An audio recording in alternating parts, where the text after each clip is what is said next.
banger. It's a banger. Shout out to Cooper for producing such a banger. What is going on, guys? Good morning. I am sorry that I'm late. Of course this happens. Of course it's a King-Pilled stream. Of course it's going to be late.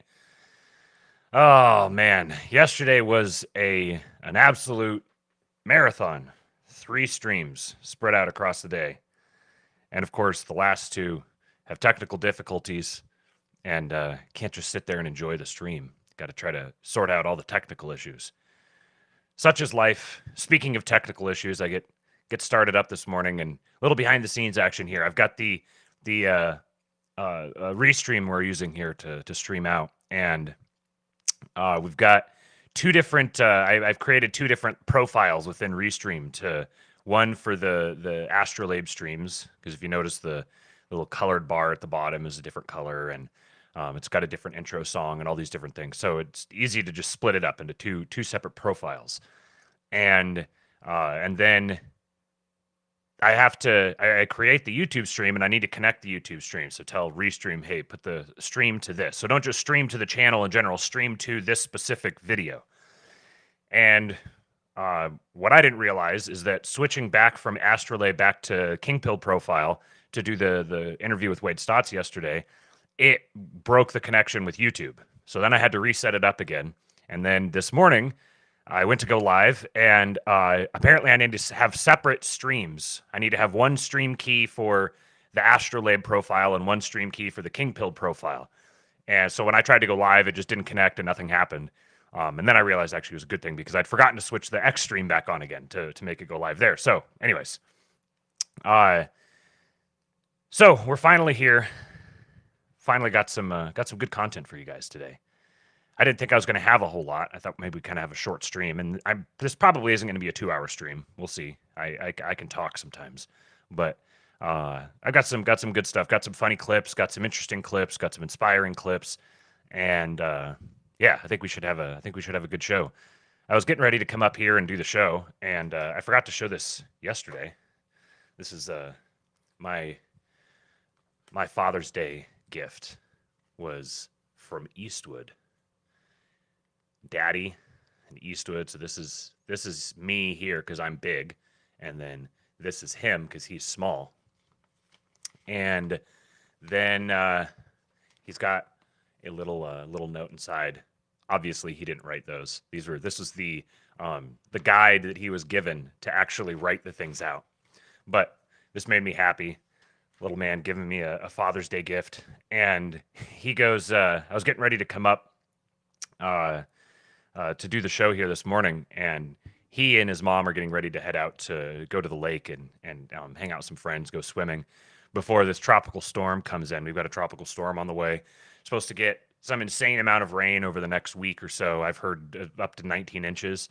And just for context, this area in where we live near San Antonio, we got 39 inches of rain total, all of 2023. So I've seen some indicators up to as much as 19 inches. So this will be interesting. I don't even know if I'll be able to do a stream when this is happening. I have no idea. I haven't lived through a tropical storm before, but we're pretty far from the coast, so I'd imagine it's not going to be too bad. But I'm coming up here, getting ready to do the stream, and Eastwood is, Daddy, come here. I have to show you something. And I was like, I'm headed up to do my show. And he goes, just real quick. And I was like, okay. Just real quick, go in the playroom. Okay, so I go in the playroom, and he sits me down, and he's got his excavator, and he's got his dump truck, and he's playing with them, and he wants to tell me all the pieces, all the components on the excavator. I mean, he's done this dozens of times, and so he goes, see, you have this one here, and you take it apart, and you put, and then he said that the excavator, he changed it up so the dump truck was sitting on top of the excavator, and said, see, now she's on her mommy's back, and then he's going back to the excavator, and he's like, and see, this is the swing drive, and this is what allows it to go all the way around. And I was like, man, if you'd have asked me what it was called, I wouldn't have even been able to drive out. I used to work with heavy machinery in the past, so I was a service writer, so I knew what it was back then, but I'd forgotten the name of it. And here my 3-year-old is like, yeah, this is a swing drive. Rips is nice. How old is he? He's 3. He'll be 4 in October, or in Knocktober, as he says. Shout out Ryan Isaac, expecting a little one. Little one apparently is overdue. He's taking his time. It's good for him. Take your time in there, little man. That's a special time. Your life is about to change in a really big way, and it's a good thing, but it's a big change, so take your time. For my wool shorts fund, thank you, 2-Bit Podcast. More fake money. I'll take all the fake money you can give me. $10 Australian for your wool shorts fund. Context of this, yesterday we were talking, and 2-Bit was explaining his aversion to shorts. As his grandfather says, let me see if I remember the quote, it's that shorts are for women, children, and queers. So he doesn't wear shorts. And right after I had that conversation with him, I'm scrolling the timeline and I see Cernovich posted something about wearing 100% cotton stuff. And he had a reply from a guy that sells shorts. And he's like, here's a link to, here's the shorts that I sell that are no polyester, no plastics. They're good stuff. And so I opened it up to see, and he's got a pair of merino wool shorts for $84 a pair. And as soon as I saw that, I was like, oh, this is perfect. It's one thing to talk about shorts with Jason. It's another thing to suggest spending $84 on a single pair of shorts. A single pair of these are like nut huggers. They're workout shorts. I'm now, let's see, $10 Australian. So that means I'm probably like an 80th of the way to getting my $84 pair of merino wool shorts. Got to do what I can do to protect the balls, you know. Got to get the microplastics out. What's up, Isaac Simpson? Good to see you in the chat. And we got a bunch of our regulars here. We got Rip, we got Taylor Brown, we got the hype man in the house. John Lloyd, good to see him in. Melaforta, Kate. We got the good people. We got Josiah too, and Cooper. Oh man, okay. All right.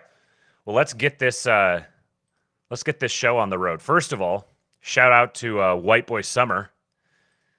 This is one of the best celebrations of White Boy Summer that I've seen. Yes, thank you. Please, thank you, Rip. Please smack like everybody. Help me. Yesterday's stream got demonetized again. They all get demonetized now that I'm sharing all these clips. So if you're enjoying the stream, you can drop me a super chat. You can become a channel member for $5, become a member of the King Pilled, or you could join the King Pilled Discord. You can really put your money where your mouth is.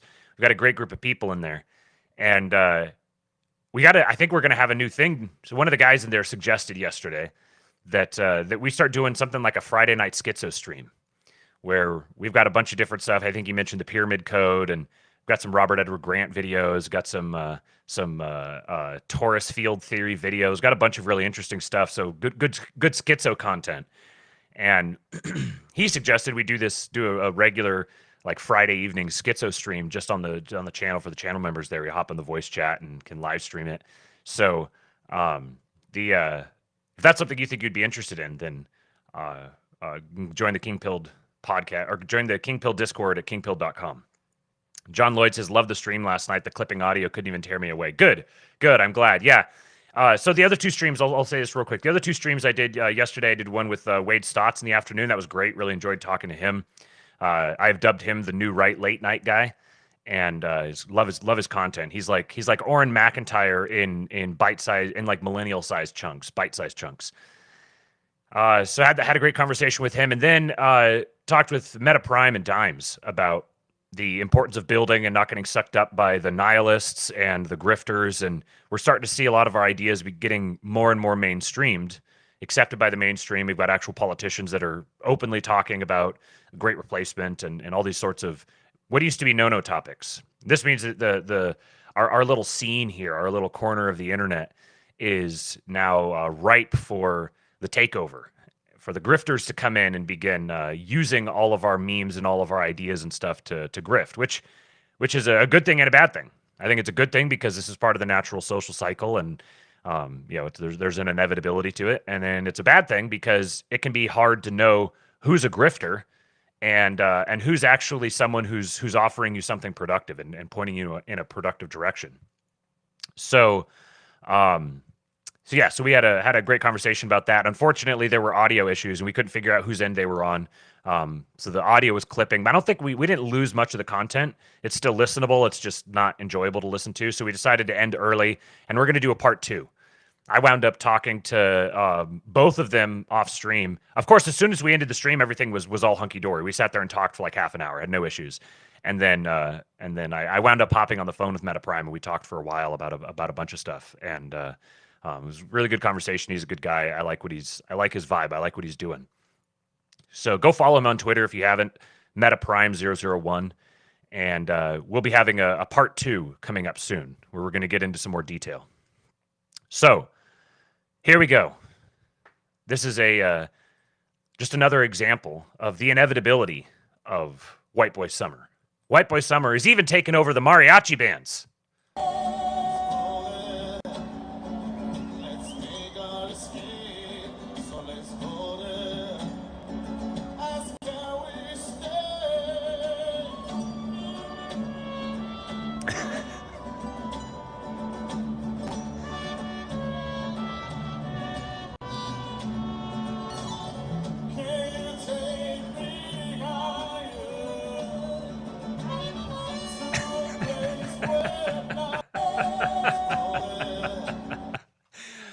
Did you ever think that you would see a mariachi band playing Creed?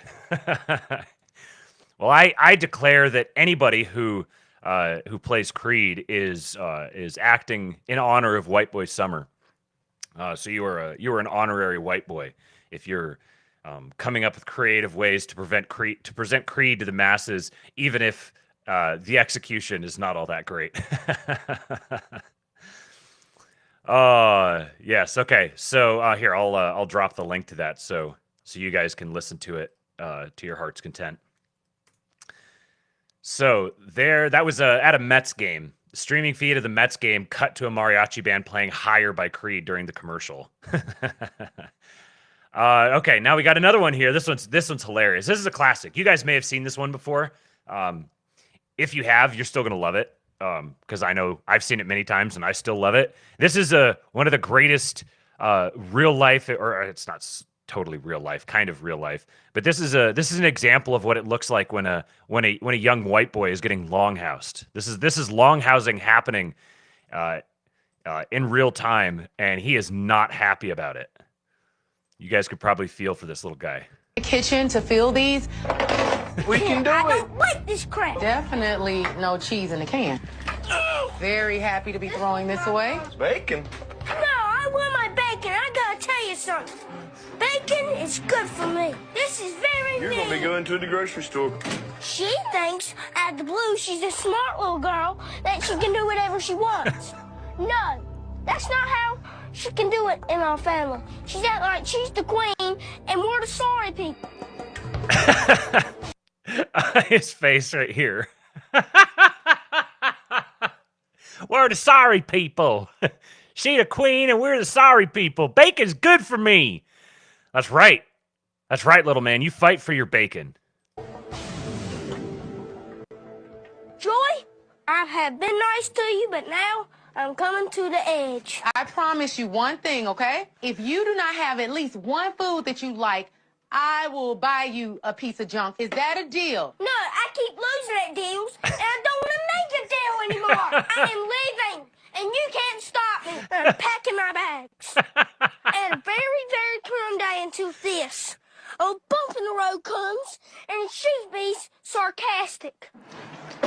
How dare she be sarcastic? I won't be coming back until Saturday when you leave. She's going to try to stop me, but she can't run in those little high heels. Never see this face again. Oh, I feel you, little man. I feel you. There's so much in that clip. This is the the absolute distillation of American culture over the last, I don't know, 20 years. Slosha says, how is this kid 10 and 65 at the same time? It's called an old soul. Yeah, I wonder when's the bowl cut coming back? It's got to come back. Like everything, we're at the mullet right now, so that would tell me the bowl cut is maybe a couple years away, a year or two, but it's got to come back.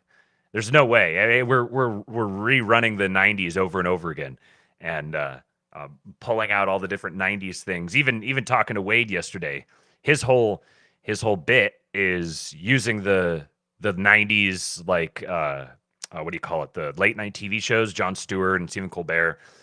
It's that format that's just going to be forever identified with the 90s. Well, he's rebooting it now, and he's actually having a ton of success with it, and it really connects with the millennial mind, because there's a lot of millennials that have positive associations with that format back before the crazy times.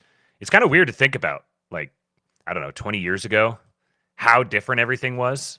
Just the changes that have happened in such a short time that I don't know. I think we got to have some grace with people who aren't coming along quite as fast as us, because it's like, no matter how fast you're coming along and recognizing and, you know, whatever, waking up or being red pilled or whatever these different terms are that we've come up with, there's always someone who's going faster, and they're mad at you for not moving along fast enough. Mellon says, I miss analog TVs, even if TV is gay.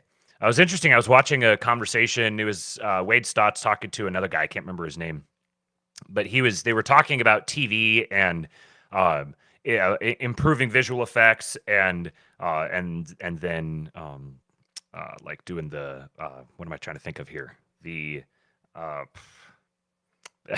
where you're using computer CGI. There we go, computer generated. Doing the all these different effects, and he was talking about Lord of the Rings, and he pointed out this interesting phenomenon that I hadn't noticed before, but I don't tend to have an eye for this kind of thing. I think it's interesting to think about and talk about, but I don't really have an eye for it.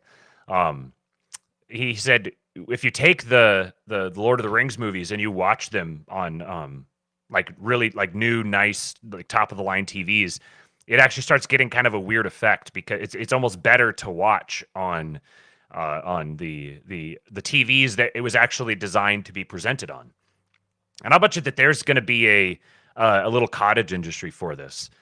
This will be an example of, there's going to be a bunch of different things like this. So as you're getting this rise of the neo trads, and everyone's starting to lean back into the sentimentality, because people want to remember the times where you weren't bombarded with just constant degeneracy and negativity and feeling at odds with all your neighbors and nervous when you go out and drive around, go to the store, and like you can't go to a large gathering of people because, you know, disturbing stories are constantly in the back of your mind, and there's no more baseline of trust or assumption of having like commonality with your neighbors. So people want this, and they're going back to it. And so I think part of, as we see this big push through the PayPal Mafia guys and Project 2025 and the way that they're leveraging Trump, one of the things they want to do is reshore all the manufacturing.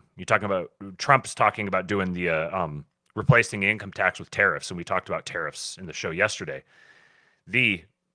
I think part of what you're going to see with this is these cottage industries sprouting up of people who are basically remaking old technology to whatever extent we still can. I know nothing about cathode ray tube technology or whatever, but I think you're going to see this sort of thing where people want to listen to CDs again, or like if Apple released an iPod that had like the little clicky wheel on it, like a legit iPod, total throwback to 20 years, that thing would sell like hotcakes. There'd be huge demand for something like that. So I think this would probably be a good opportunity for our guys to get into.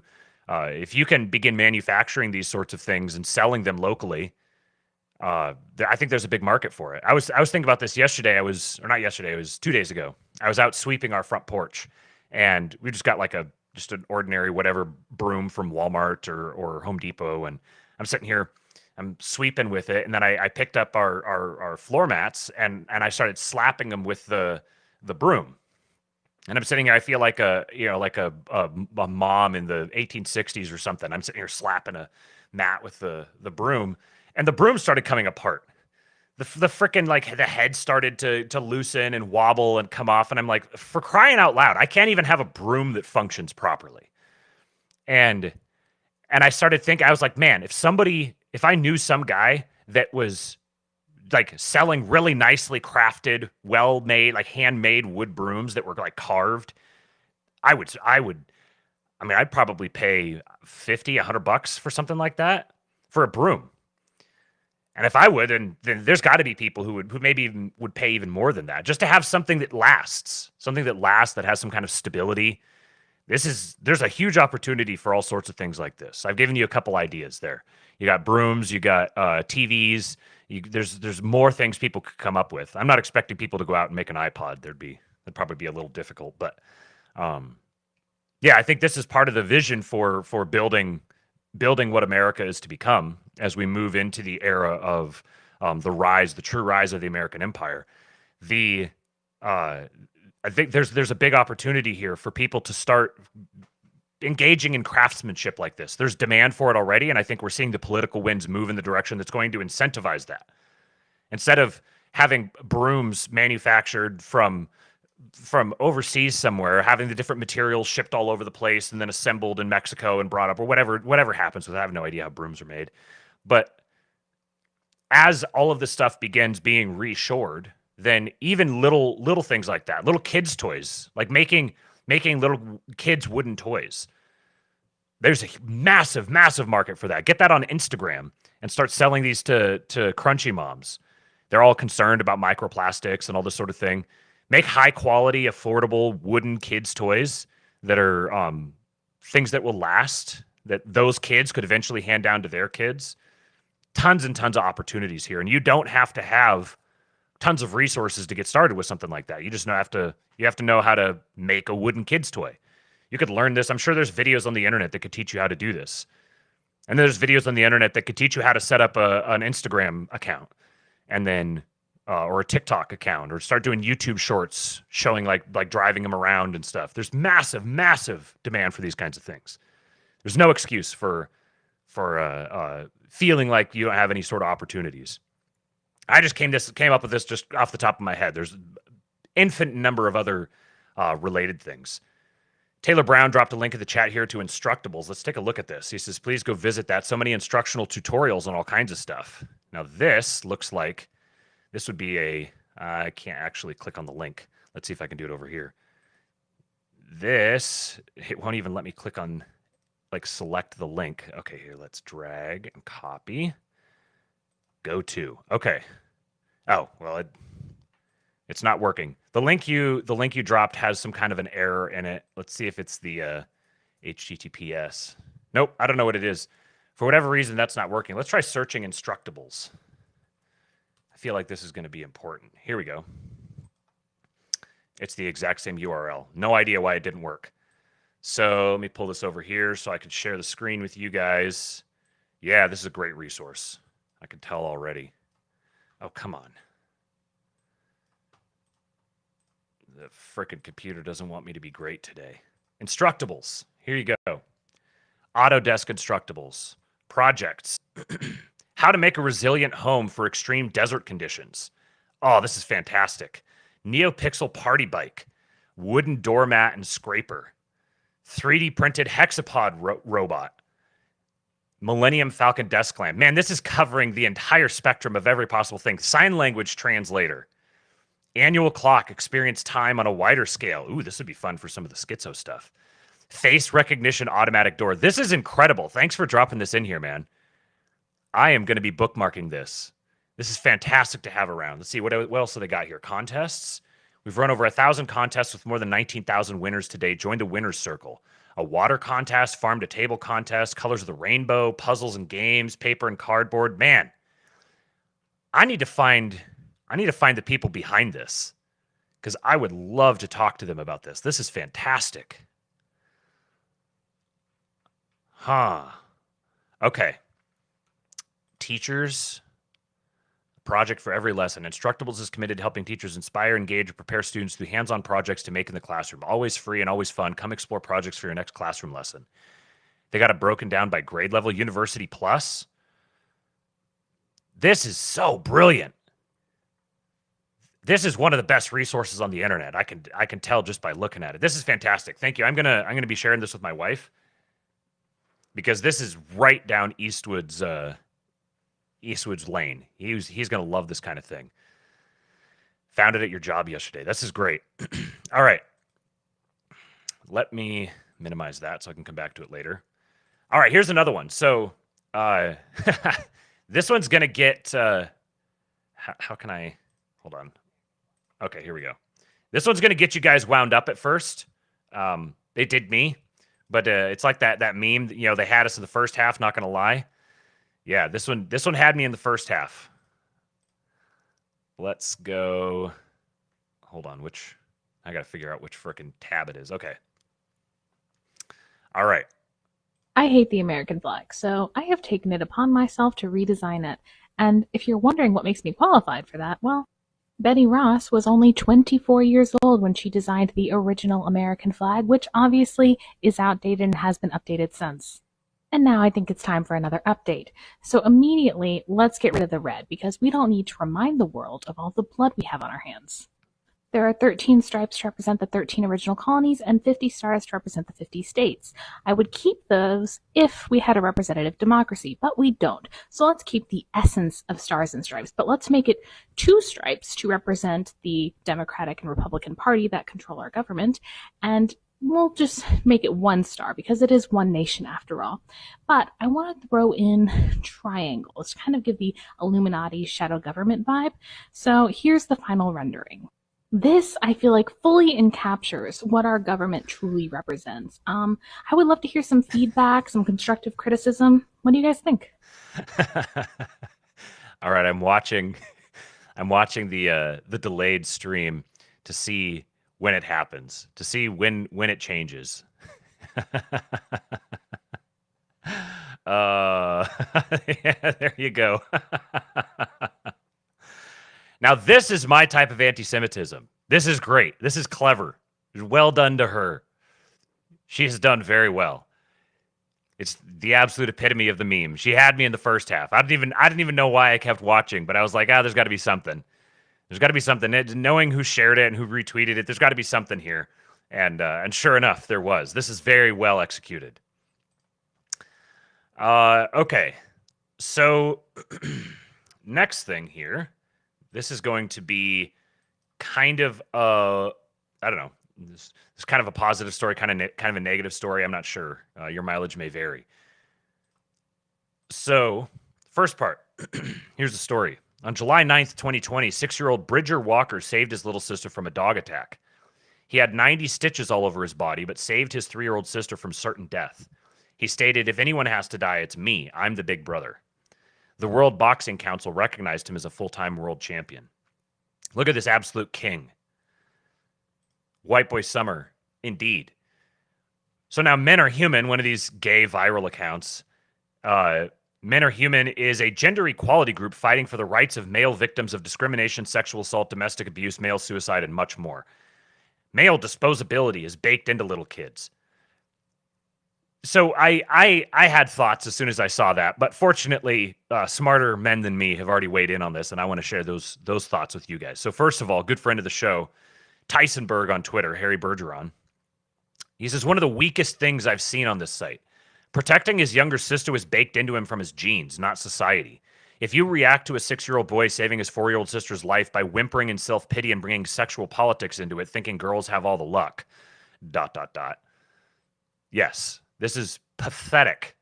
This is pathetic. This is not men's advocacy. I'm sure that the people doing this, I'm sure they have good intentions. I'm sure I'm sure they're operating in good faith. But this is the longhouse. Like this is the evolution of the longhouse. Men, you need to think about. You need to see yourselves as victims. You need to be worried about how people aren't being nice to you. People aren't appreciating you. Kate says, a feminine paused men's rights group, many such cases. Yes. I happen to believe the controversial thing that men don't need men's rights groups. Men don't have rights. Men have responsibilities and duties. And those duties are encoded in them genetically. They are born with an awareness of them. That awareness has to be cultivated and directed and inspired. But this is such a heartwarming story. And then these guys who ostensibly are advocating, maybe guys, I don't know, ostensibly are advocating for men, somehow take one of the coolest stories I've ever heard and turn it completely gay. Here's another great take on it. Duncan Rayburn on Twitter, he says, nah, this is just a kid who knows what being epic and heroic is all about. And he's got a quote here from G.K. Chesterton. the absolute legend, the Chad G.K. Chesterton. Courage is almost a contradiction in terms. It means a strong desire to live taking the form of a readiness to die. He that will lose his life, the same shall save it, is not a piece of mysticism for saints and heroes. It's a piece of everyday advice for sailors or mountaineers. It might be printed in an alpine guide or a drill book.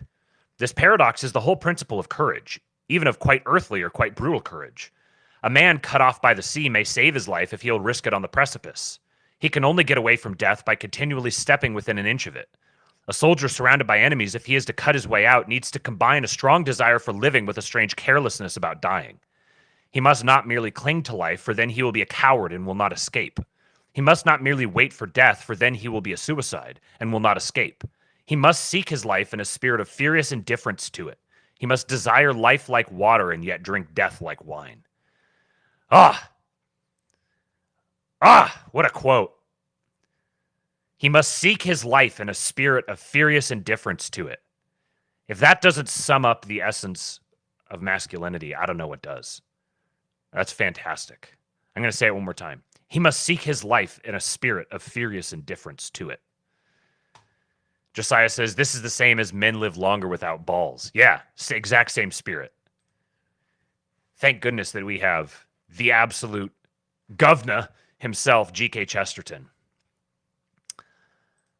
Okay, so next story. This is kind of a little related to the thing we were talking about Trump a minute ago, and I'm going to be ending the show today with a clip from the Tom Woods interview with Vivek Ramaswamy, and he has interesting anecdote he shares about Trump.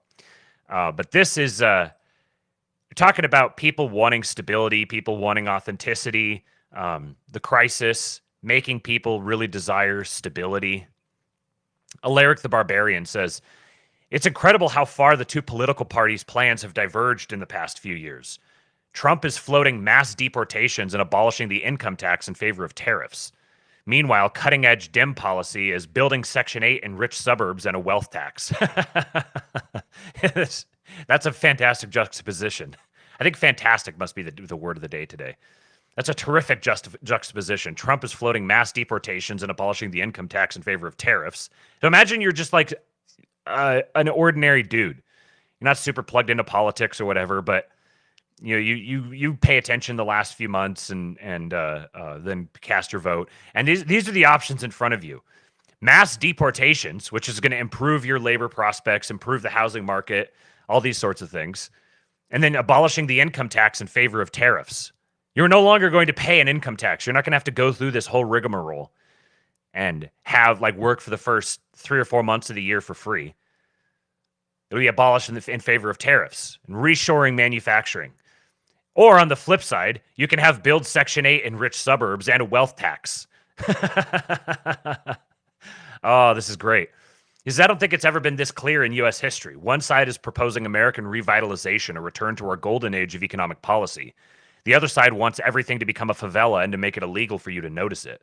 Oh, and they'll trans your kids. It's never been this visibly obvious. Political discourse feels like an SNL sketch. Trump, I want to fix the economy by taking burdens off of the average person's back. Some Dem, having a scenic option in Google Maps will prevent you from getting mugged, which is unfair. What this does indicate, this is a great example of comparing these two to each other. What it does indicate is that the Democratic Party narrative is entirely just urban libs talking to each other. And then speaking for everyone else and assuming everybody else is on board and trying to bludgeon the people who don't want to be. But this is if you're an urban lib who has no problems in your life, everything feels hunky-dory except for these little pet issues, then not having a scenic option in Google Maps, this becomes, we needed this. It's like this tempest in a teapot thing. We need to focus on these things because to you that might make a difference because you live in this sheltered little circle that has no actual relationship or bearing to the real world. And to those people, these are actually legitimate major issues because they don't have any other major issues that are on their radar that they care about. All they've got is these little pet things that come up, and those to them are the biggest, most important things. So whoever's not speaking to that, if we're not getting a presidential statement on the necessity of scenic options in Google Maps or whatever, then we don't have a functioning country. To hell with everything else. And everybody else has basically just been kind of sitting around and letting these guys run the show because they're a bunch of fucking rabid little honey badgers that they're like the pigeon playing chess, that when things aren't going their way, then they flip the chessboard over and take a shit all over everything. And nobody wants that. It's like, oh man, that's such a pain to deal with. So whatever, just give them whatever they want. But it's getting to the point where these people are so completely detached from reality. They're universally being recognized as the worst people. People all across the world are talking about the urban American shitlib as the essence of the worst possible thing imaginable. And these people have zero conception of how they're actually seen, because the problem with making your identity as like going to war with all the boogeymen that are supposedly hiding in the shadows and manufacturing the boogeymen if they aren't there is that you actually don't have any clue what the boogeyman status is. You've blinded yourself to the actual reality of boogeymen. So when mass opposition actually begins rising and opposed to you, you don't have any way of actually judging that or evaluating it seriously. You've broken your boogeyman sensing apparatus by manufacturing boogeymen all over the place. Now everyone's a boogeyman, so nobody's a boogeyman. You don't have any idea who's a boogeyman. You become paranoid and trapped and emotional and just lashing out and reactive, which makes you an extremely poor political combatant in the long run. You might brute force your way to short-term wins, but the long-term cost that you pay to get that is fatal. Which then begs the question of why would an ostensibly right-wing person choose to operate and function the same way, embody that same spirit, and just like change the details of it and think that it's something different? It's not. If you're operating out of this constant fear and paranoia and just manufacturing boogeymen all over the place, refusing to accept a win. Wade Stotts made a great point yesterday. He's quoting C.S. Lewis talking about, like, it's important to look through a window so you see through the window so that you can see the thing outside the window. But that vision has to stop at something solid. If you see through everything, if everything is something to be seen through rather than to be seen, then you can't see anything. The idea of seeing something becomes meaningless. There has to be something solid that it stops on. There has to be things that you take seriously that are realistic and something positive that you're advocating for. And there comes a point where you just have to recognize reality is as reality is, even if it doesn't fit into a neat little box. Simply replacing one 3x5 card of allowable opinion with another 3x5 card of allowable opinion doesn't get you anywhere. You're still going to be operating at a deficit. And again, you might be able to brute force some wins through sheer spurgery because people ultimately don't want to deal with people that are spazzing out. So they'll give them some rope for a little while, but ultimately they're going to hang them with that rope. One of the other great quotes from Wade was, as you're being radicalized, you have to make sure that you're still being fun to be around. People need to like you. They need to have positive associations with you. They can't just see you as an angry, raging, harpy nag about everything.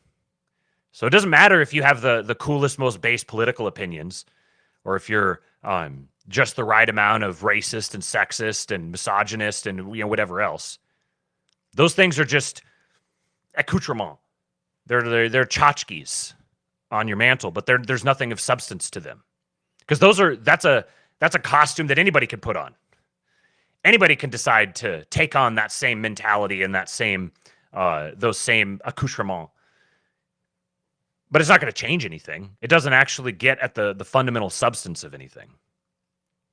Alaric's last tweet, he says, Party A, we have some ideas regarding lowering taxpayer burden and economic growth. Party B, we fucking hate you and are going to do everything in our power to make your life worse and create a dystopian future for your children. What's funny is that this format here is I use this format myself, so this is not necessarily a critique, but this format here is very urban lib coded. This is borrowing a meme format from all of the urban libs. Oh, hold on just a sec. We are about to be joined by someone. I changed the Restream link yesterday as part of my rebooting of everything. So now I have to share the new Restream link. That might give you guys a hint as to who's coming. Ryan Isaac sounds like a certain group I've heard of recently. You said it, not me. Okay. Hurry the hell up, Discord, for crying out loud. Okay. So, there we go. Drop in the link. Yeah, this format here, the quoting and just the actual terminology that he's using is like blue check Twitter stuff from the old Twitter. This is urban lib coded, as the kids say. But it's effective. It makes the point well, especially for the platform. That's what the platform has been used for a very long time. Okay, so let's see here. We've got actually no, I'll do that one at the very end. So I've got 3 more stories. One of them is the Biden body doubles story, and then the other one is about AI and education. This will relate very well to the Instructables link that our boy Taylor Brown dropped in there for us. And then I've got Vivek on Tom Woods, and then we'll wrap up with a little inspiration. So I'm trying to vamp here and buy a little time to see if he's going to drop in. I'm going to text him. Hey, there he is. What's going on, buddy? The big old Gunt has joined us. I like all the skin that I can see. Yeah? Yeah. Can you hear me? I can hear you, yeah. Good deal. Oh, the people are going to be happy to see Cooper. Hey, all right, so I can hear the whole family in the background. Yeah, I'll mute when I'm not talking. I've got kids kind of occupying themselves in the other room. Okay. So Wall Street Apes tweeted this. Patrick Bet David, 100% chance the CIA is using advanced disguise tech and body doubles for government. 100% chance they're using body doubles for Joe Biden. So we'll play this clip. Full screen. Play. You're an odds guy, and I know you want to move on real quick. Odds that he has this fake body double. What percentage? Tom. 100%. 100%. They've been using doubles, and you can. We don't. No, but okay. They've been using doubles since Reagan. I'm saying getting out there and giving speeches specifically. No, they've been using doubles since Reagan, and so in those 40 years, is it possible they progressed it all the way that the guy could pull off a speech? Yes. You can really dive into the State of the Union. Tom has speech. never said. You're an odds guy, and I know you want to move on real quick. Okay. So that's the first clip. So he's saying they were using body doubles as far back as Reagan. This is like different political figures and stuff have had body doubles back to that point. But the guy clarifies. He says, I don't mean just like, riding in the car or maybe walking off in a distance or something where you can't really like see clearly. And it's just someone who kind of has the same posture and the same size and about the same age or whatever. And obviously you have the movies like Mission Impossible and stuff where they have the masks, and they've done this. They've had the original Mission Impossible movie that had the masks in it was, I don't know, it was probably 20 years old at least. So this concept has been out there, the technology has been out there, and you would imagine they've probably been able to hone it to a pretty a great degree of specificity. And they could probably even get a guy who's a body double who's able to go out and have a voice modulator and the makeup and everything and look completely realistic and go out and give a speech. And this could be an example of how people have identified this thing with Biden, where sometimes he's just completely like out of it and incompetent, and then other times he seems pretty sharp. And people have attributed this to drugs, and there's been some confirmation from people that there is a lot of drugs involved here. But I think that I've been sympathetic to this for a while. I've done all the like looking at his earlobes and looking at pictures of him across time, and it's like, yeah, he very clearly looks very different. But like the earlobes thing can be done by plastic surgery. Like if someone's had a facelift, it will change the attachment points of their ears. And I gotta admit, a lot of the pictures, the differences in them, could be attributable to plastic surgery. It's not like these things are so drastically different that it couldn't be done by plastic surgery. Obviously, plastic surgery could do some really insane things and make people look drastically different than they used to, where you wouldn't even guess it's the same person. So I've been sympathetic to this idea that you've got all these different Bidens, and I'm sure that they have body doubles. But I think that they have body doubles for particular things. They use body doubles for, like walking off in a distance, riding in a car, that sort of thing. Maybe like standing up on the balcony waving. But here's my problem with the idea that this is just all body doubles and he's like super fakes and he's out and he's talking with people and he's, oh, wow, look how great the mask is and all that. One of my problems with that is this sort of thing. So this was at the G7 summit. This clip went viral. There was a shorter version of this that went viral, but this is the full video. This is pretty funny. So this is Biden out with all the other G7 quote unquote world leaders. Watch this.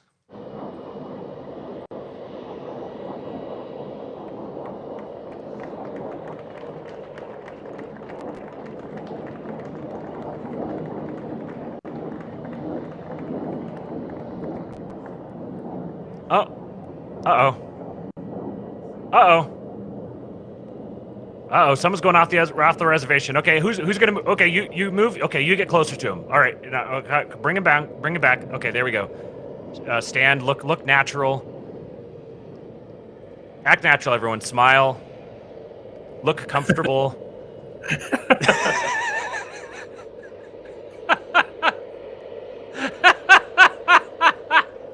Oh, we're crossing our arms. Okay, cross your arms. Come on, Joe. Oh, no. Okay. What are we going to do?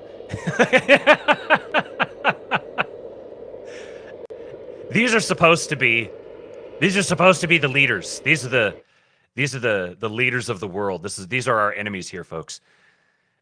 Okay, so first of all, Cooper, what's your thought there? Well, it was a little choppy. On my end, I think coming through Restream, it was kind of choppy, so I just got still images of him making disgruntled faces. This is, how do you say? What are my thoughts? I think this is wonderful. I love to see it. You love to see it, don't you? Oh yeah, it's fantastic. Two-Bit Podcast says bitter white pill body double is also retarded.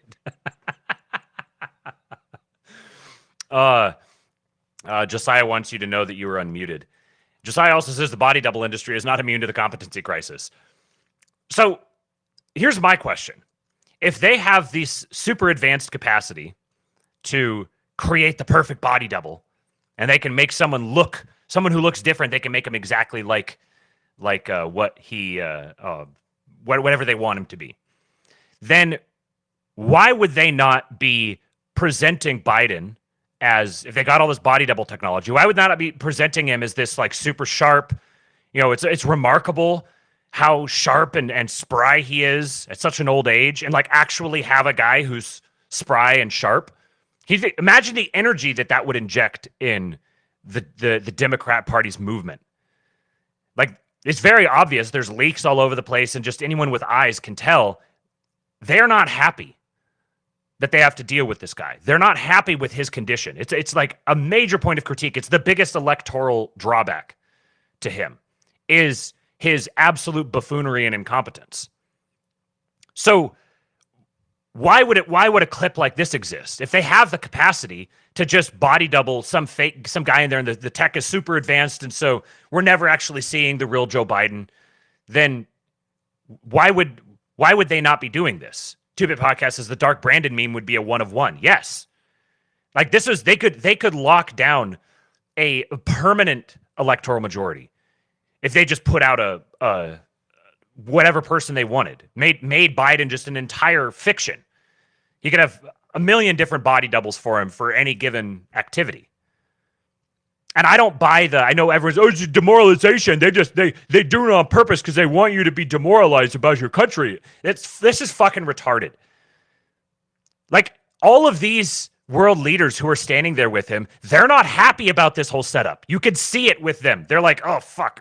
Come on, get up. Got to try to move ourselves around and everything's fine. So what, are they just not in on it? They just don't know? They're interacting with a guy who's an obvious body double. And he's just bumbling around. Like, none of this stuff fits together. If you have the ability to just put in a completely coherent body double who plays the role of Biden, and he's this super strong, well-spoken, smart guy, and then why do you need to drug him up? Why would you ever need to put the actual Biden out there? Literally, the only explanation I've heard of that would just be the demoralization thing, and that's. You've got a child's view of politics if you think that's what's happening among the leaders at the highest level. You don't understand just how much of a true believer these people are. They're not sinister and Machiavellian. They are dyed-in-the-wool, true believers in every last thing. They're entirely self-interested, and they're doing it for their own enrichment and whatever else, but they truly believe in what they're doing. And right now, the Democrat Party would love to have some sort of candidate to replace Joe Biden with. They're probably going to come up with someone. But the idea now maybe they bring out the actual Biden. They say or they bring out the actual super elite body double. And this is the Biden that runs the last 3 months of the campaign and gets reelected, and somehow there's some story about some medical treatment or something he had that ties into the anti-aging technology, and wow, miraculously he's changed. But until something like that happens, I don't buy the narrative. I buy a lot of really crazy schizo conspiracy stuff. I think that I'm becoming more and more inclined to believe that David Icke has been unfairly maligned, if you catch my drift. But I can't buy this one. I don't think that this is that they have this capacity and they can make anybody look like Biden and function like Biden. No, they would have no reason to ever have these constant scandals of him looking like a bumbling buffoon, an old man out there squatting down and shitting his pants on stage. There'd be no reason for that. It's the worst thing that's working against them. Okay. So, there was that story. Now this next one, I think is very interesting. You have any other thoughts on that, Cooper?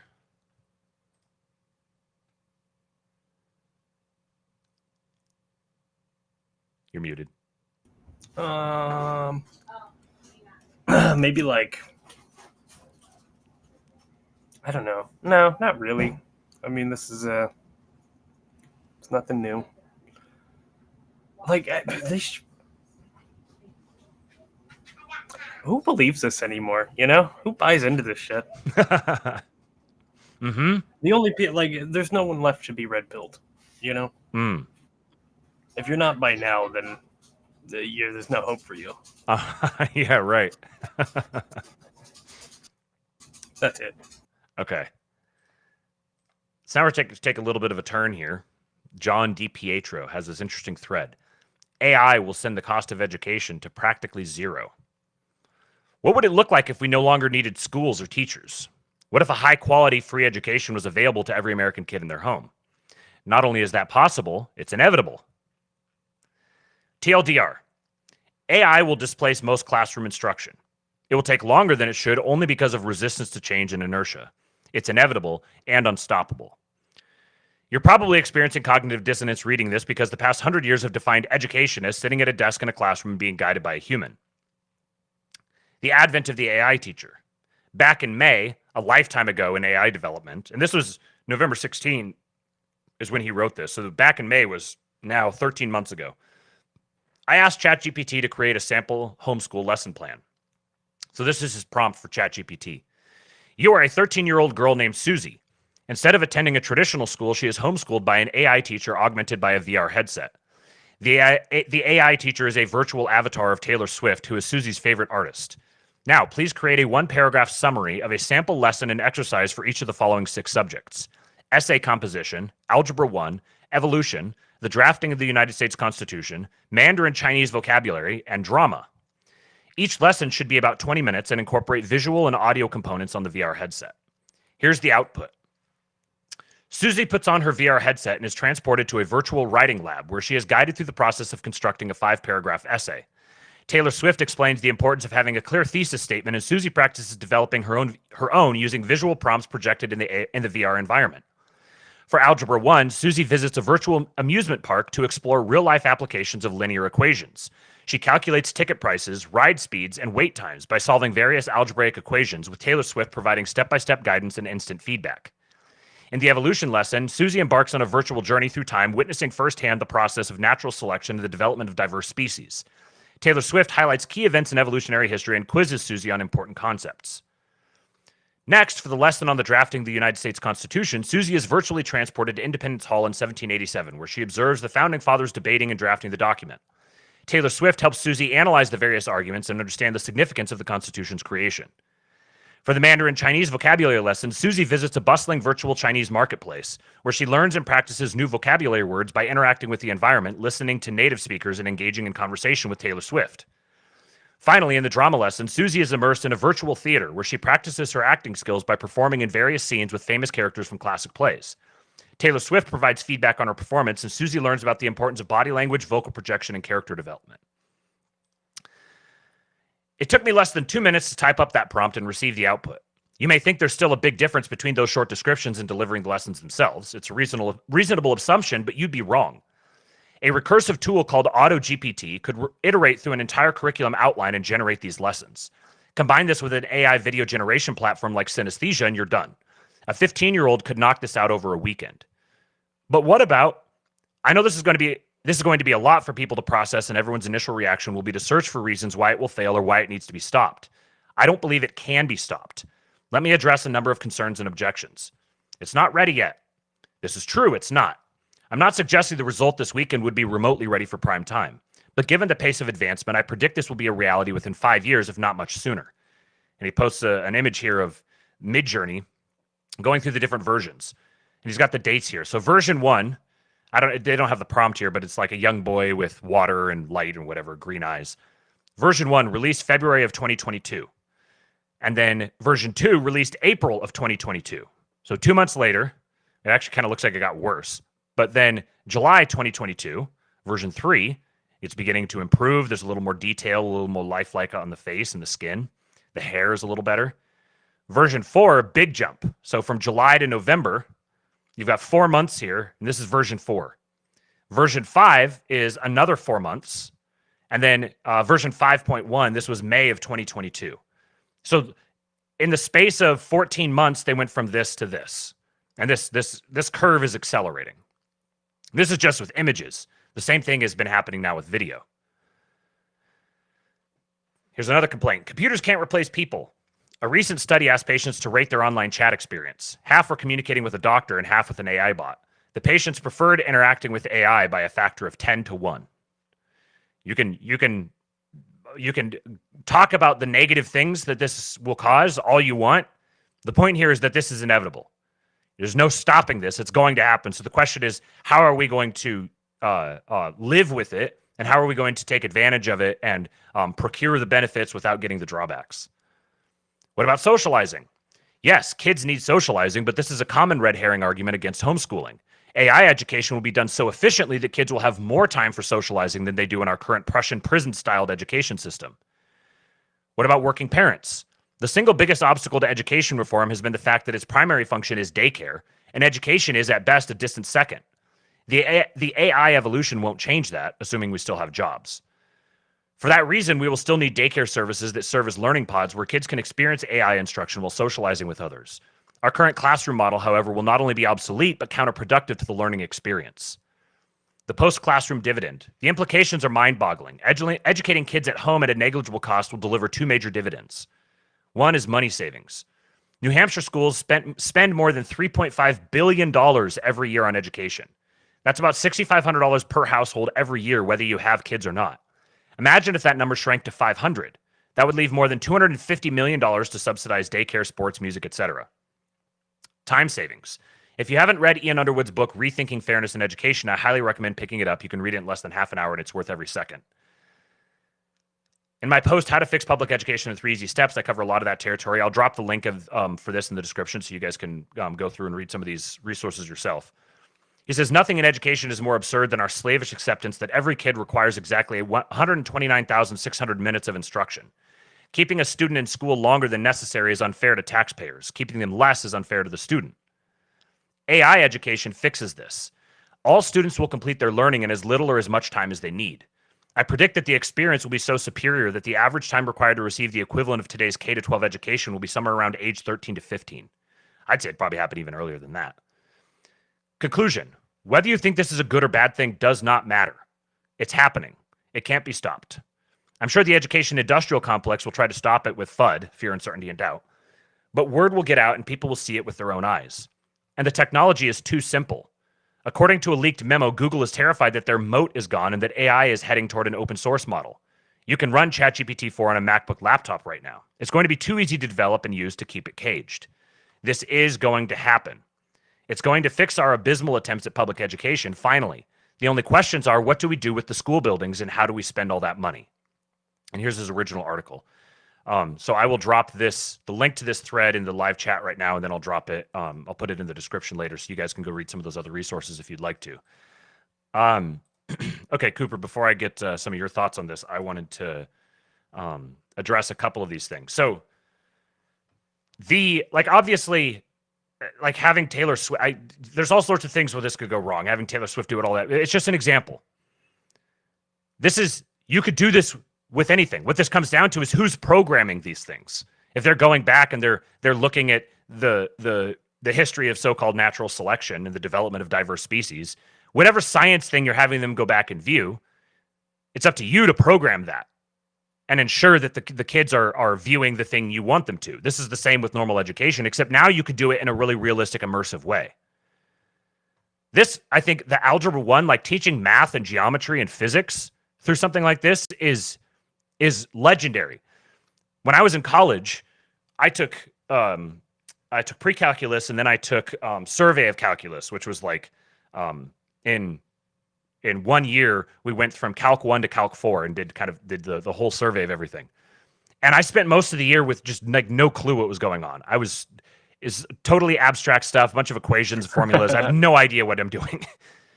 And then I talked to I think it was using Khan Academy. I started using Khan Academy, and he explained what calculus is, like what you're doing with calculus. Like, what's the point of all of these equations? What are we trying to solve? And when he applied it to a real world model relating to like flow of liquid and being able to find the area of a shape when the sides are moving and variable and all these different things, like all of a sudden it clicked. And then I almost went into like doing differential equations and what was it, fluid mechanics, and I almost became a math major because of that. Like once it clicked. I had a similar experience wherein when I was in high school, I was basically good up until like trigonometry and calculus, and I had a similar experience where I had no idea what the fuck was going on. And years after I had graduated high school, I'm hanging out at my parents', just like, I don't know, drinking whiskey or whatever, and their neighbor comes over to drink whiskey with us. And he was a math teacher, a high school math teacher. And in about 5 minutes, he sat down and he showed me like, oh yeah, you didn't like trig? Oh, I'm guessing nobody explained to you like the why behind these things and how they actually work. And he drew a circle, and then he took all you got your SOHCAHTOA, you got your sine, your cosine, your tangent, and then the special right triangle, like equations and stuff like that. And he just drew a circle, and then he drew like how these things work and what you're solving for. And it like immediately clicked for me. And I'm like, had someone just explained this to me for 5 minutes when I was in high school, I would be a math major right now. Yes. I think math is probably the greatest example of all of this. I know I started watching Robert Edward Grant videos, and then I shared Robert Edward Grant videos with Cooper, and we had this conversation. He's like, man, if somebody would have showed me this sort of thing, like the sacred geometry, the application of this, the way that this is, integrated into astrology and the movement of the planets and this and the shape of the earth and all these different things.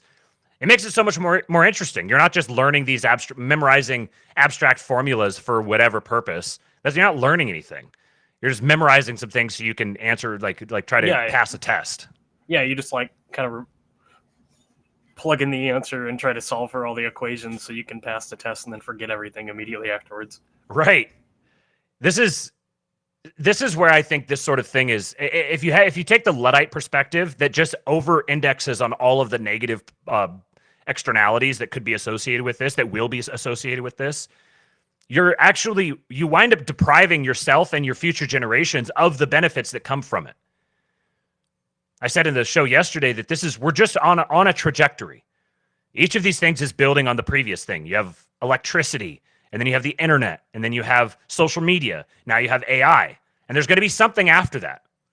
10, 15, 20 years from now, AI is going to be, and VR headsets and virtual reality, building in virtual reality, 3D printing, all these different things are all going to be completely mundane, just taken for granted the way social media is today. You'll have people who are going into AI worlds in their VR headsets and talking about how bad it is for everyone and that nobody should be doing it anymore, in the same way that people are posting on social media about all the toxic effects of social media.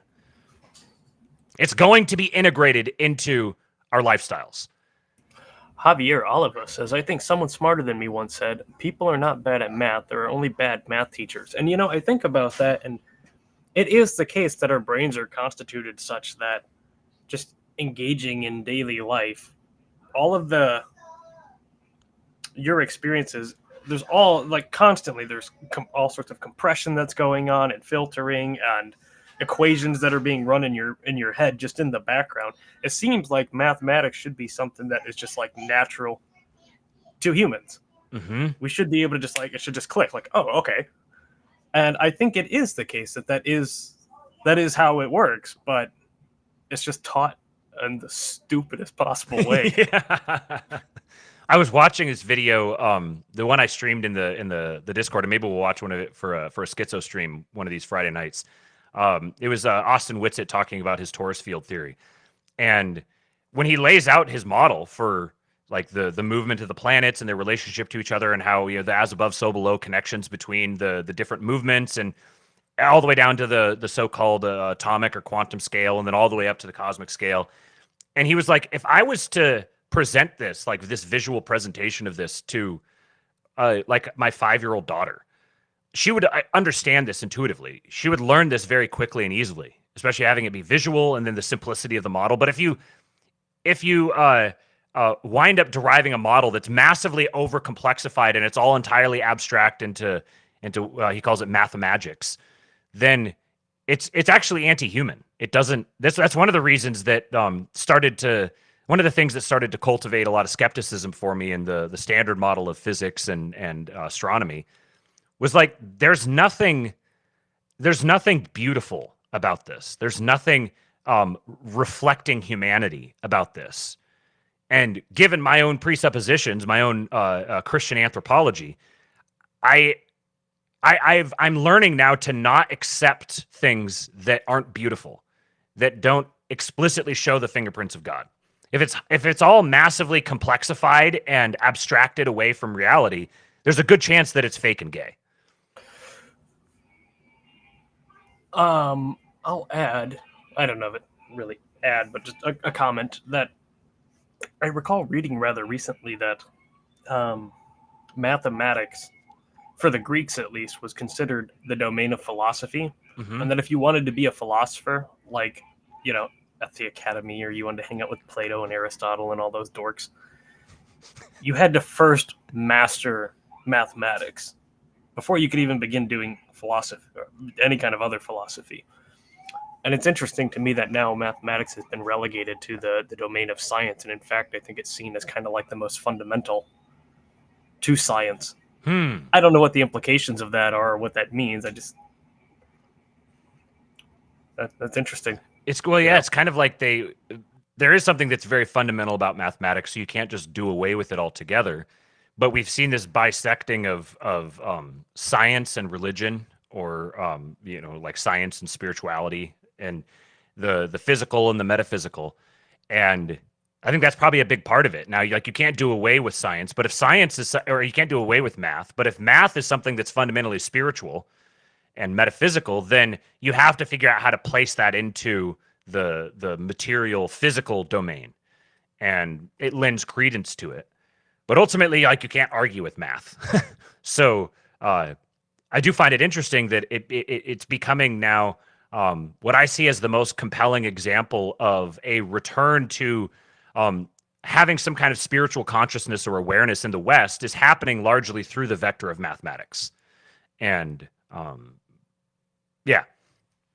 So Ryan Isaac says, I know moms who spend hours creating or editing curriculum. This will fix that time consumption. Yeah, like, what we need now is we need our guys who are involved in this process of defining and refining this technology and ensuring that it's being directed in ways that are beneficial to us and our people. We need guys who are creating programs, building apps, ensuring that the VR universe isn't exclusively populated by fakeness and gayness. I mean, the idea of being able to go to to do the Chinese lessons, to actually, like, quote unquote travel to China and walk around interacting with people who are speaking Chinese and talk to them in this virtual world is a profoundly impactful way to get this immersion effect. And people be like, oh, it's fake, it's not real. Why don't you just go to China? Well, some people can't just go to China. And also, it's like, you could do it this way. It doesn't cost as much as going to China. You don't actually have to go to China necessarily. It doesn't prevent you from going to China. But I don't see anybody raging against people posting YouTube videos of them walking around in the street, speaking Chinese and making YouTube videos with Chinese lessons. And you get to turn on the YouTube video and you get to immerse yourself in that environment for a little while. This is just an upgraded in realism. And if you're concerned about people getting lost in and thinking that's more real than actual reality, that just means that as you're using this sort of thing with your children, you just need to emphasize to them this isn't real. Just the same as if you're like, you need to be judicious about what sort of media you give them access to, whether it's watching TV shows or when they get a smartphone, if they get a smartphone, whether they get a social media profile, who has access to all these sorts of things. It's just the same. You take the same approach to this sort of thing. And if you do that, then there's massive, massive benefits that we can draw from this. I was thinking about this the other day that especially right now with all the cynicism and everything, that this over-indexing on the negative possibilities of everything, every new thing that shows up, over-indexing on the potential negative effects of it, winds up just kind of freezing you into doing nothing. And the world continues to move and pass you by, and you miss out on these opportunities. When you miss out on these opportunities, you get out-competed in the market, whatever market exists. The people who are actually taking advantage of this now are becoming more well-educated, because there's no denying the fact that this can actually lead to true, legitimate education. It can be a vehicle for that. So I think that the Christian, homeschool, nationalist-based, right-wing, whatever people, like, we need to be on the forefront of this. We need to be innovating in this ourselves and using it, capitalizing on it to advance the education and facilitate the growth and learning of our own children. And I think part of the reason why people do over-index on this super negative outcomes of everything is there's something in the air, whether it's cycles of cataclysm or whatever. People think there's going to be a complete collapse and there's going to be nuclear war, there's going to be an EMP, and we're going to go back to the Stone Age. All this sort of stuff is crippling to people. They don't want to build anything because, well, if I build something and it all gets destroyed, then I wasted my time. And I say bullshit to that. Even if that does happen, you have your own character, you have your own soul that you have benefited, and the people who are affected positively in the time that building has some effect. And if it just so happens that we aren't going to have something like that, and as all of human history shows, we're just going to keep plugging right along, then not building today just leaves you at a deficit tomorrow. There's all of the things like the accumulated debt and the inertia of the existing system that people bake in these thoughts of the massive debt load, all the inertia, all of the institutional capture, everything. And it's like, well, this stuff just, if I'm tracking out this trajectory in my mind, there's only one way it can end, is in complete disaster. But this doesn't account for human innovation and human creativity. Because you can have innovations like this that massively transform and elevate human capacity and competency, which can undercut a lot of these massive debt loads that we've taken on, whether literal financial debt loads or spiritual or what have you. As long as it's placed in the proper order, technology is a thing that improves human beings because it reflects us back to ourselves, which allows us to improve. The choice of whether we're going to use that to improve or be degenerated is up to us. But technology is ultimately just a mirror. It's an extension of the human person that we get to exercise our creative intuitions and capacities. And ultimately, it reveals us to ourselves. Technology is revelatory. We can't improve ourselves without being able to see ourselves. So technology is not it's a natural outward. Slosher says it's a Malthusian view of the world, doesn't account for improvements and changes. Right. Like the thunderstorm generator that I keep coming back to. If technologies like this become widely used, mass produced, they're so simple. They're so easy to produce. This is toothpaste that can't be put back in the tube. That sort of thing, tripling the efficiency of every internal combustion engine, and maybe it could even be more than that, I don't know, while also drastically reducing emissions and moving in the direction of, there's no such thing as free energy, but we can get to freer energy. Moving in those directions, we can make like cosmic leaps forward that can make all of the fear, uncertainty, and doubt of the past seem silly. And this sort of thing can happen in the space of 5 or 10 years. Especially when you have a cabal of elites who are trying to clear the playing field for this sort of thing. Like specifically the where he talks about the cost of education. What did he say? In New Hampshire schools spend more than $3.5 billion every year on education. Vivek has talked, and the Project 2025 guys have talked about gutting the Department of Education or eliminating it altogether. And there's an increasing amount of support for the idea of just taking all of that money and just giving it back to families to use for whatever educational purpose they want. That would be an unqualified good thing. And that frees up, imagine each family having an extra $6,500 a year that they could direct toward investing in something like this. We need people who are figuring out how to make that happen. Whether it's putting together policy proposals or figuring out private solutions that you could build a company that would facilitate this, that would be that do the lobbying necessary to allow them to receive these funds and direct them into making curriculum for, like the Ron Paul homeschool curriculum, but VR. There's so many different things that we can build. We just need people who are building. And all the cynicism and all the insisting that you focus on all the negative outcomes is just inhibiting us from being able to take advantage of this type of thing. Okay, Cooper, you have any other thoughts on that one, or should we go to the next one? No, I don't have anything. I'm gonna duck out now. I gotta go get my house in order. The kids are starting to throw things. So, all right, sounds good, man. Catch you guys later. Good to see you. Likewise. That's right, Taylor. Focus on planting beppers. Okay, so our final story of the day. Vivek Ramaswamy on the Tom Woods Show. Now imagine if I'd told you a few years ago that Tom Woods would have the ear of a guy very close to the presumptive next president of the United States, and that they would be aligning on many things together. Wouldn't you take this as a white pill? Because that's what's happening. I've mentioned to you guys Tom Woods' new intro, and I'm going to play it for you guys here. We're going to, let's see, I'll pull it down to regular speed, and then I'm going to push it back up to 1.5 once we get into some of the talking, because I've got some kind of long clips I want to show you guys from this. But here's the new Tom Woods Show intro. Get ready to take a flamethrower to the official narrative and learn what the elites don't want you to know. You're listening to the Tom Woods Show.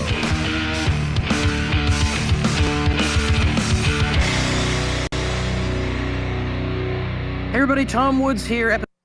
What do you know? No mention of the L word in any of its formats. I love that. It's very that intro is just so Tom Woods. I love it. I can't get me enough of Tom Woods, and I think it's great. So let me jump forward here, and I think it was right around in this area where Tom asks the first question that I wanted to share with you guys. Mission, what I did, the truth of what actually now, static lying of both our governments of recognizable transparency whenever possible. Yeah, last year, what I've done over the last year, and what I'm going to be doing in the future as well. Well, the reason I open with that is that so often today's news and headlines become tomorrow's history. So if we're getting these wrong, then we can't be surprised when the history's wrong. And so I wanted to segue into what you've been up to vis-a-vis BuzzFeed, because you acquired a stake in BuzzFeed and you made a very dramatic announcement with a series of proposals for overhauling the thing. So what do you have in mind there? Well, first of all, just as context, many people have heard of BuzzFeed and they may not know what it is, what it means, or what it stands for. It's a media company like countless other media companies that, through its news division at least, has been responsible for some of those very lies that we just talked about. I think it was actually the first organization, the first news organization to feed the myth of the Steele dossier that resulted in the Mueller investigation and the Trump-Russia collusion hoax that never was, inflicting really damning pain on America, damning division on America that was entirely fictitious and made up. And they, like so many news organizations like them, haven't owned that accountability. Now, I'm approaching BuzzFeed and have approached the company as a shareholder, looking at this from a business perspective, because I actually think that there is a historic business opportunity for a media organization to define itself, radical idea here, around the proposition of pursuing truth. A media organization that platforms diverse voices. You know, social media companies are neutral, supposedly neutral platforms, but don't apply quality filters. Publishers supposedly apply quality filters, but apply with those actually ideological filters. Instead, to be able to build a media company that applies the quality filter without applying an ideological filter across the cultural or political or lifestyle spectrum, and to be able to create a multi-billion-dollar behemoth in the process, BuzzFeed went public with its investors aiming for a multi-billion-dollar behemoth.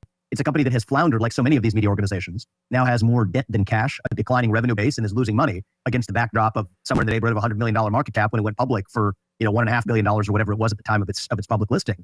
That creates the opportunity to actually drive change and turn around a failing business in a way that also fills a necessary vacuum in the American media marketplace, which is building an organization, a media organization that's actually committed to open debate and free speech and the exchange of ideas and the platforming of diverse content and diverse ranges of ideas that represent the true diversity of the American people and the American landscape of viewpoints, rather than the capital D diversity that a lot of these media organizations have otherwise pledged allegiance to. Now, of course, the response, well, CNN wrote an article saying that Vivek is a promoter of lies and conspiracy theories. We got to protect the great guarantor of truth, BuzzFeed, against Vivek. And they even used the word supposedly. They say BuzzFeed, according to Vivek, supposedly lied about Donald Trump and COVID. I don't see how you can say supposedly. They pushed Russiagate. I'm sure they were terrible on COVID. None of this is even debatable. But in the context of that, they were trying to say that this is all a stunt on your part. You're a Class A shareholder, and Class B shares are where the real voice is. You wouldn't have enough influence to pull this off. What do you say to that? I say these people are idiots, actually. It's supposedly media organizations, even writing about the business of anything they don't know much about, but the business of media, you'd think they might know something about. The reality is, I'll leave it at this now, because there is, this is the first public engagement was a letter that I sent, but I'll leave it at this for now, Tom, is when you have a company that has more debt than cash, and that debt expires or matures, or at least can be put to the company in December of this year, the idea that somebody has Class B next to their shares just because they happen to be the founder of the company does not at all mean that they're actually in control of the company. And so the existence of the debt and the debt-loaded situation here changes the normal game theory of the situation. And I'll leave it at that. But suffice to say, I'm the second largest Class A shareholder. That's the outside shareholder of the company. And it's my money. I'm not managing somebody else's money and using that to prop up the stake. I've used my own money to purchase that stake. And I believe in putting my money where my mouth is. For the last year, I have talked about this opportunity in the media landscape that has gone unfilled. It's an opportunity for somebody to step up and fill. BuzzFeed actually has some interesting attributes in terms of the number of social media followers that it has, the number of YouTube followers it has. The fact that it even has name ID, the fact that most people know BuzzFeed separates it from most other news organizations. The problem is no one knows what it actually means. And so I've laid out, if I may say so myself, I think a clear vision for how they can deal with some of their financial troubles, how they can delever the company, deal with their debt situation, avoid bankruptcy, but also go further in terms of defining BuzzFeed as a brand in a way that's missing today. A brand defined on the pursuit of truth through the open exchange of ideas, platforming a diverse range of ideas, leaning into audio-visual content and the creator economy, which is far more promising from a business perspective than the historical model of digitized print, which frankly increasingly will be done by AI anyway. That's an opportunity for addressing both the cost structure of the company as well as a focus for where they're going to be actually be able to grow and create value in the future.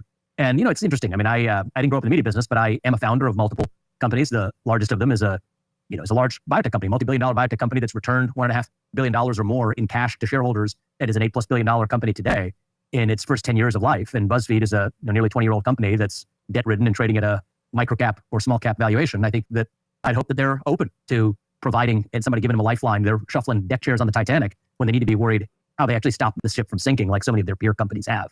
And so if I were in their shoes, I would view my engagement here as an opportunity. I hope they do. I haven't had my first meeting with the management team of the company yet. I believe it's been scheduled. And, I'll be continually vocal about what I believe is the right way to save otherwise another media company that has managed to destroy itself, in this case, not yet permanently. And I hopefully can be a force for good, not just in filling a vacuum in the media landscape, but in resuscitating and breathing life into a company that I still believe has potential if it's run in the right way. And as for CNN's articles, well, you know what? I think that there is plenty of room for CNN to look itself in the mirror, engage in that self-reflection, and turn around its own failing business as well by actually looking its own audience in the eye and talking about the way they've lied to their own audiences as well and reinvent their own brand.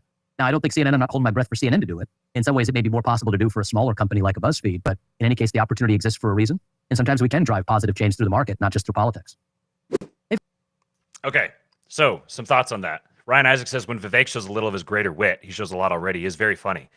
One comment in this video I was looking at earlier, they said, it's remarkable that Vivek, in all of his public speaking, you never hear him saying and ah, and like he sits down and he speaks and the words like fall out of his head in perfect order. He talks right through. He's no stumbling over his words.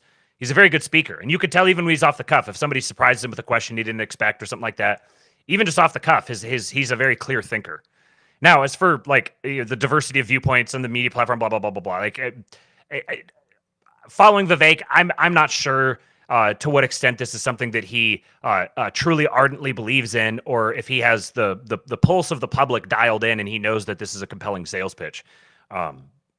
In either case, it's kind of here nor there for me, because I'm not like looking at BuzzFeed and now BuzzFeed's going to become the new based platform and everything's going to be all hunky dory and great. I would imagine it's going to be more something along the lines of the typical kind of intellectual dark web sort of content. However, it's given all of the other things that he's associated with and affiliated with, it will be a platform. It will be a foothold in the market where presumably it'll be interesting to see how diverse of the opinions they would want to have, but presumably there's going to be plenty of our ideas that are going to be included in something like that. And he also recognizes a lot of the print media and journalism and all this stuff is going the way of the dodo because of AI. So if he is able to take over the company, he's going to have that frame in mind. And so he's going to be building a media company that's actually designed to compete and succeed in an environment where the vast majority of media companies have zero appreciation for how drastically everything is going to change. So in terms of just the actual success on paper, I think his odds are very good if he can execute this takeover. The other point I wanted to highlight with this is what's remarkable is this is what our guys can be doing. Now, not everybody obviously is going to be able to operate at the level of taking over a BuzzFeed, but you could buy your like small local business in your neighborhood. You could go work something out with you might have an owner who wants to retire, but he can't let go, and the business depends on his daily involvement, and you can work something out with him where you could take over. You can like sweat equity your way into it, or you could take it over in some way or another and present him a compelling offer where you could buy that infrastructure from him, do it on some kind of seller finance or something like that. Being able to observe these opportunities in the market and take advantage of them this is a very good thing. Taylor Brown says, "Hey Matt, do you have a good resource for buying businesses? Check out Cody Sanchez online." And then who else was I just listening to recently that was talking about this? I can't remember. Pace Morby has a lot of content related to this. If I remember what the other thing was, I'll drop it in the Discord later on, in the grifting chat. But there's a great opportunity here, whether it's buying businesses, buying real estate, buying any sort of asset. If you have any resources right now and you don't know where to put them, start looking in this direction. You may need to find someone who will finance it for you. And you're the one who's going to do the work, and they're the ones who are going to put up the money. But there's a great opportunity. All this stuff is on sale. And if you're hitting them the way he is, he's hitting it from a financial perspective. BuzzFeed has investors. BuzzFeed has shareholders. And those people want to make money. Many of them have their own ideological axe to grind. But a lot of people if you offer people money, if you make something compelling to them, that can overcome a lot of ideology. So I think this is a great example of, at the higher levels, what our guys can be doing at the lower levels. Maybe we do have our guys who are at the higher levels, and they can be doing that as well. But this is a very forward-looking way at being able to affect change, both through politics and through the market at the same time, and leveraging them against each other. And what we could see here is ultimately you have Twitter, which is controlled by Elon, who is an ally of Trump. And you could have BuzzFeed, which is controlled by Vivek and his team, who are allies to Trump.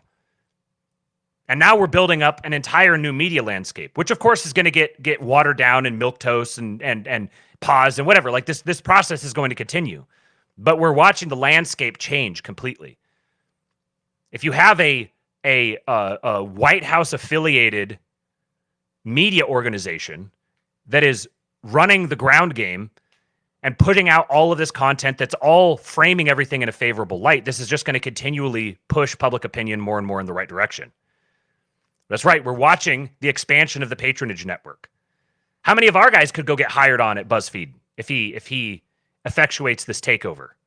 How many of our guys could get ourselves in there, get some more Orrin McIntyres with this new media organization that's directed at true and honest inquiry and all these sorts of things? You don't have to take them seriously to take advantage of them. Okay, so the other little story in here is Vivek gives a little insight, little inside baseball on something I've talked about before, which is the central bank digital currency. Vivek drops out after Iowa and then immediately goes to Trump, talks to Trump, has a meeting with him, goes out and announces what he just had a conversation with him about and what President Trump affirmed to him. And then President Trump goes out and doubles down on it as well.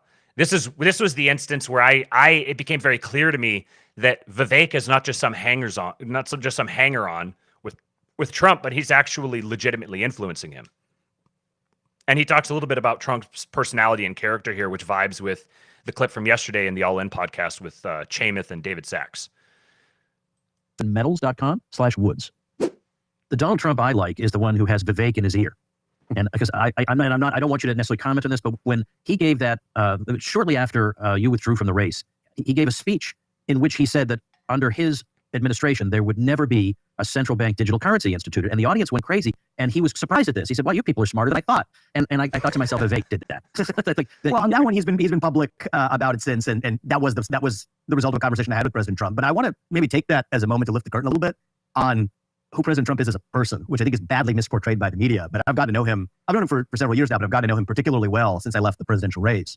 Even that instance was the product of actually a productive exchange where he didn't do the thing that many of my other competitors in the race, I'm not going to name names, do on individual issues, is pretend like they know it, but really don't know the first thing about it other than what the consultant told them 5 minutes before they walked on stage. Several of them would bring up an issue like this and they would talk about CDBC. I'm against CDBC, which without forgetting the fact they got the abbreviation wrong, they don't even know what it is or what it symbolizes. All they know is their consultant told them beforehand that that's something you're supposed to be against to placate the Republican primary base. If this was all that Vivek did was just pull back the curtain on this sort of thing, like he would be a boon. The way he highlights this fact, I mean, a lot of us understand this. This seems kind of mundane to us, but and largely, obviously, to Tom Woods' audience as well. I'm sure they would see this as sort of a mundane observation. But to the average person, being able to pull back the curtain on this and say, this is what these people are doing. Like they go out there, they don't believe in this stuff. They're not like some champion of the little guy. They have consultants. They're managed. Massey talks about this on his interview with Tucker, where these congressmen, they have their staff, and their staff go in and they say, here's what you need to stay, here's the talking points, here's how they pull, this is avoid this topic, yada yada yada. These guys are the congressmen, senators, congressmen, all these different politicians. They're effectively performance artists. They're there to be the public face and to effectively repeat the things that their workshopped staff, what their staff have workshopped and presented to them to talk about. And having that be revealed is very, very good. It's very positive. Donald Trump's actually somebody who is intellectually curious, actually. First thing he asked me is, I think his exact words, what the hell is that? Which I respected, right? Because that shows that this is a guy who has deep self-confidence and confidence in his country as a leader to be able to say that, if I don't know... I told you that Trump has no idea what a central bank digital currency is. Right? Because that shows that this is a guy who has deep self-confidence and confidence in his country as a leader to be able to say that, if I don't know something, I'm going to figure out what it is rather than pretend to be something that I'm not. We had a conversation about it. He asked a rational question. As somebody who's learning about the issue, he said, well, why do the people who support it actually supported that? I think that's the mark of a good leader. Understand the best argument for the other side. An English teacher who taught me in high school that if you don't know what the best argument is for the other side, then you don't know what you actually believe. And I respected Donald Trump for asking that question. And then he went on stage, and it wasn't like it was that night that he embraced that position. it was a few nights later, he ended up talking, as I understand as well, to other people to take their own opinions on it. He and I had a conversation again, and then he went out on stage the next night and said, I'm announcing that tonight I'm announcing my opposition to a central bank digital currency because I care about freedom in this country. And, I think at a later point, he mentioned that was the result of the conversation that we had. That is not the Donald Trump you see portrayed on the pages of the New York Times. That is not somebody who is some sort of stubborn stalwart or anti-intellectual. That's a guy who really cares about doing what's right for the country and being curious about learning about the things that he doesn't yet know about. And I've begun to see that dimension of him that is different than, I think, the public portrayal. And I do think that's the kind of president this country deserves versus, look at the other option. I mean, at the other option, you got a guy who's not really even functionally the president of the United States. People call Joe Biden an incumbent. He's not really an incumbent because he's not really the president. He is a puppet. He is a vehicle manipulated by the managerial class underneath him to effectuate the will of that deep state and the federal government and the donor industrial complex around him. And, many people criticize him for his cognitive deficits. The reality is, to the people who control him, those cognitive deficits are not a bug. They are the feature because it allows him to be lent to control. And so against that backdrop, I don't know what people are thinking if they're increasing the probability of Joe Biden or whoever his puppet substitute may be. I still think there's a chance it may not be Biden. But whoever it is, are they going to vote for the Democratic machine? It's more than just the Democratic machine. It's the machine, capital M machine. Or are they going to vote for an actual guy who is committed to breaking that machine to the extent humanly possible? And what I'll say is this is, if I have anything to do with it, and I think Donald Trump has been public about his expectations of the kinds of people he wants to have in that second term, if I have anything to do with it, I'm going to make sure that those libertarian ideals are well represented in the next administration. And I know personally from my conversations with Trump, as well as what he said at the Libertarian Convention, which I know he believes, he's committed to it as well. Vivek's a great wingman. He's very good at Tom is setting this up. Tom's interviewing Vivek, and he likes Vivek, and he's setting it up to shine his shoes. And you could see Vivek, he normally doesn't jump in on something, but you could see when he started bringing this up, Vivek jumped in and interrupted him and started talking about it because he wants to take the shine away from him and direct it toward Trump. This is the fantastic wingman. He's done this all along, even when he was running his own campaign and he was ostensibly opposed to Trump, running for the nomination. He managed to thread this needle really well where he's both opposed to Trump, but supporting Trump at the same time. He's a masterful communicator. Taylor Brown says he'd be a great chief of staff. Yeah, I think chief of staff would probably be the best role for him. I think that would be, given the depth of his understanding of all these different domains and the way that the Oval Office functions, the way that the relationship with the media, being able to speak well with the media and organize the vision and bring in the different people, the different say-sos. I think he would be a very good chief of staff. And it seems very obvious that he's going to wind up having a role within the administration, a pretty close role. And I would say that the BuzzFeed thing, I'm sure, is not happening on just on a whim. It's not him just kind of doing it on his own. There's definitely some cooperation and stuff going on behind the scenes with that. Javier Oliva says, our side, or people that don't hate us, should start buying the organs of propaganda, i.e. media outlets. Absolutely. You could start your own. You can buy one. If you buy one, you can use it to facilitate the others. And we can affect even more of this mass rush into the public square of our ideas. Javier Olivas also says the famous POS George Will once said, I like that, the famous POS George Will. He once said, rich liberals buy newspapers and rich conservatives buy hockey teams. Maybe that will change with people like Elon and Vivek. We'll talk about Caitlin Clark tomorrow. Perhaps I have a little story on that I want to bring up. One of my Twitter followers has been reiterating this particular point about the positive effects of sports ball. We'll talk about that next time. Last story on the docket for today. This is not a story. This is just a quick little blurb. Leave you with some inspiration on the way out. Appreciate you guys showing up for this today. I'm enjoying doing the ASTROLABE. I hope you guys are enjoying it, getting good feedback from it. And remember, I did the two shows yesterday. One with Wade Stotts, and that one, it didn't work to stream to YouTube, but I downloaded it and I uploaded it, so it won't be in the live streams list, but it's in the uploaded videos. You can go watch that, and it's also on X. And then yesterday evening, I talked with MetaPrime and Dimes, and we're going to be doing a part 2 on that one probably next week, so keep an eye out for that. Catherine Boyle, this is an interesting person to follow. I've got the notifications on for her tweets whenever she tweets anything. She's a general partner at Andreessen Horowitz, and she's the person who introduced the term American dynamism into the conversation. And she says, this is in the immediately after the most recent SpaceX launch. She says 30-year projects. One of the strange things about Silicon Valley is just how quickly so many smart people give up on 30-year projects, even though we know that hard things take decades, not days. A sector of innovation will gain momentum, everyone will run toward it, a small event will spook the crowd, sometimes tourists and early adopters alike, and a company, sector, or movement will be declared dead. Living far away from Silicon Valley has helped me realize why this is. Days feel longer in Silicon Valley and time is more precious. When judging 30-year projects, you have to ignore the extraordinary pace of change inside the world's innovation engine that is not in touch with much of reality, or the pace of change outside it. The real world moves slower, takes time to catch on to trends. Your customer moves slow. Your mom's friends move slow. The idea that a company or movement that is truly complex and hard to build can be declared over after a few years only happens in a city where time is warped. Real movements take time, not years, decades. In the case of religions, centuries. And they have moments of highs and lows before the broader world truly catches on. This is true of all 30-year projects, whether a company, a movement, or a new technology. You can't build a new university in 5 years. You can't build a new state to rival California. You can't build the hard new things in days or years. Every 30-year project I'm involved with has a moment where a lot of early and late adopters abandon it. What's amazing about this is that I see this happen often just as the customer, the regulator, the state, and normal person start to take these projects more seriously.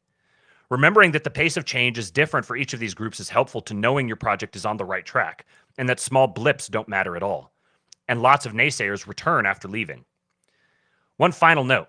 If you're not involved in a 30-year project or can't see that far out, you're probably not working on hard enough things or thinking big enough about your calling. Once again, if you're not involved in a 30-year project or can't see that far out, you're probably not working on big enough things or thinking big enough about your calling. Being able to say we're in year 3 of a 30-year project makes it easier to dig your heels in when others flee. And after a while, it stops phasing you at all. You can tell who will run and who will stay in the words they use to describe it. Your calling on this earth isn't small. It's long and difficult. Time isn't as precious for much of the universe as it is for you. Learning this patience and to be at peace with long time horizons aligns you to something greater. Find a 30-year project and hold on. And again, if you're not involved in a 30-year project or can't see that far out, you're probably not working on hard enough things or thinking big enough about your calling. The substance of the tweet is great on its own. And then beyond that, the fact that this is how the incoming elite, the incoming mainstream is thinking is a great encouragement to me. We've got significant influential people within Silicon Valley speaking and talking this way. This is part and parcel with Jason's observation about the rise of the neotrads. There's going to be good things and bad things that come out of the rise of the neotrads. One of the good things is that people are beginning, there's a revival in the consciousness of people thinking toward the ideas of tradition and building for the future and sustainable things. Sustainability and stability and living at peace with your people and building with your family and your communities in mind. These are all very, very good things. I had a conversation last week with disgraced propagandist talking about this phenomenon, and we talked about the Gundo phenomenon a little bit. And he affirmed to me, having gone there and met them, that this is what we see the Gundo thing as is what it is. I think he said if you're a Christian who cares about this sort of thing, the Gundo scene is where you need, like, keep your eye on that. Speaking of that conversation, just got the notification that episode is now live. So if you're disappointed that we're wrapping up the live stream now, you can go right on over to the Carousel podcast and listen to Stop Living in Ancapistan in Your Head with yours truly. Nice little AI art here he's got with it. So go over to the Carousel podcast, or you can go to Disgraced Prop on Twitter, and there's a link in his bio to that, and you can go listen to my conversation with him. And lastly, thank you, Taylor Brown. Join the Discord, Kingpill Discord. Go to kingpill.com, join up, come join us in there. We're going to be, I really like the idea of doing this new weekly evening schizo stream where we start looking at things like, anti-gravitic technology and plasma and the torus field and ancient apocalypses and global cataclysms and ancient civilizations with great advanced technologies and all this sort of thing. Because I think this is the new domain that we have the opportunity to put our stamp on.